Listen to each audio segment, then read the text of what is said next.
নমস্কার, মিকি ও মাম্মা ডেইলি লাইফে আপনাদের স্বাগত। মিকি টিচার্স ডের জন্য গ্রিটিংস কার্ড বানাচ্ছে ওর স্যার ম্যাডামদের জন্য। নিজে হাতেই সবগুলো করছে, হাত পাকা নয়, তবু খুব সুন্দর বানিয়েছিল। খুব সুন্দর একা একা পছন্দ করে রঙও করেছিল আবার কার্ডগুলোতে।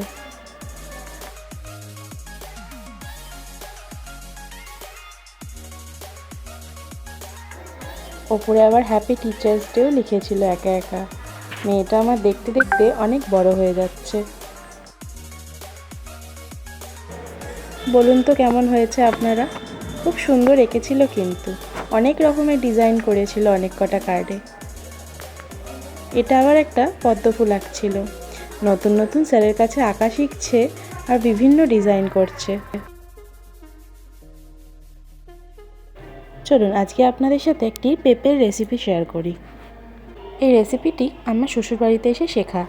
পেঁপের নর্মাল তরকারি খেতে ভালো না লাগলেও এই রেসিপিটা ভীষণ ভালো লাগে। পেঁপেটাকে প্রথমে ভালো করে কেটে সেটাকে পরিষ্কার করে নেব।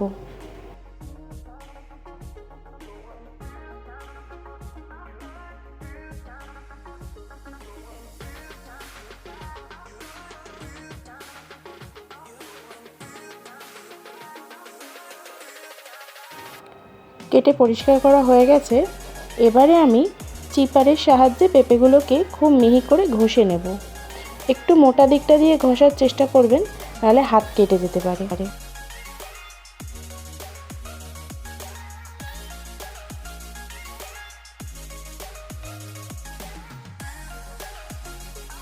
সব পেঁপেগুলোকে আমি ঘষে নিয়েছি। দেখুন কি সুন্দর মিহি করে ঘষা হয়েছে।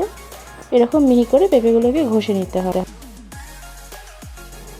চলুন এবারে মশলার কী কী লাগবে দেখে নিই। জিরে, শুকনো লঙ্কা, তেজপাতা, কিশমিশ, চিনি, নুন, হলুদ, ধনে জিরে গুঁড়ো। কিশমিশটা ভাজবো না, আগে এমনি দিয়ে দেব। কড়াইতে তেল গরম করে নেব। সর্ষের তেলেই রান্নাটা হবে। তেল গরম করে ওর মধ্যে জিরে, শুকনো লঙ্কা আর তেজপাতাটা ফোড়ন দিয়ে নেব।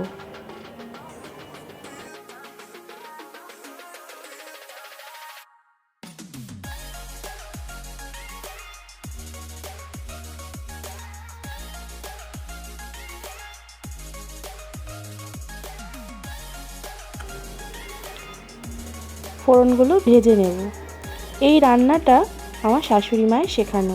পেঁপে খেতে আগে একদমই ভালো লাগতো না, তাই জন্য তিনি আমাদেরকে এই রান্নাটা করে খাওয়াতেন। এটিকে বলে পেঁপের ঘন্ট।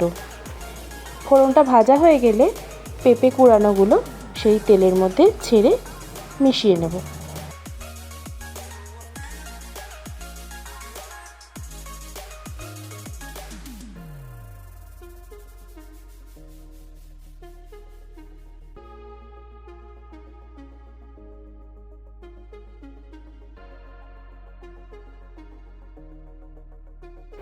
একটু আদা কুচিয়েও দেব, এটা আমি আগে বলতে ভুলে গেছিলাম। তারপরে নুন, হলুদ, ধনে জিরে গুঁড়োটাও ওর মধ্যে দিয়ে দেব এবং সবগুলোকে নিয়ে ভালো করে কষিয়ে নেব।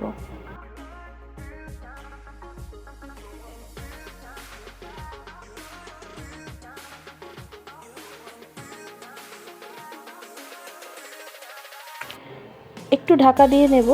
ঢাকা দিয়ে নিলে পেঁপেটা একটু মজে যাবে। এবারে কিশমিশগুলোকে দিয়ে সব মিশিয়ে নেব একসাথে।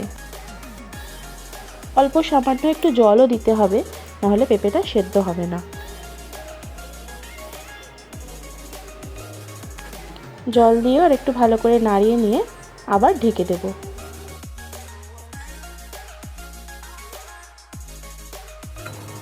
ঢাকনা খুলে তার মধ্যে পরিমাণ মতো চিনিটা মিশিয়ে দেব। এইটা একটু মিষ্টি মিষ্টি হয়, তাই জন্য চিনিটা একটু পরিমাণে বেশি দিতে হবে।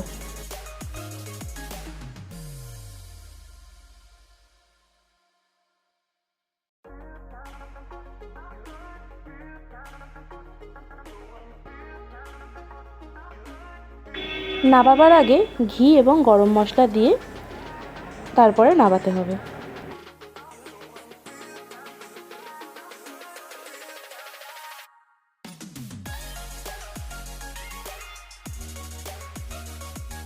রেডি হয়ে গেছে আমার পেঁপের ঘন্ট।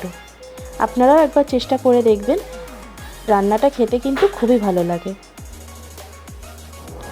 আজকের ব্লগটা এইটুকুনি, দেখা হবে পরের একটি ব্লগে। Thank you for watching.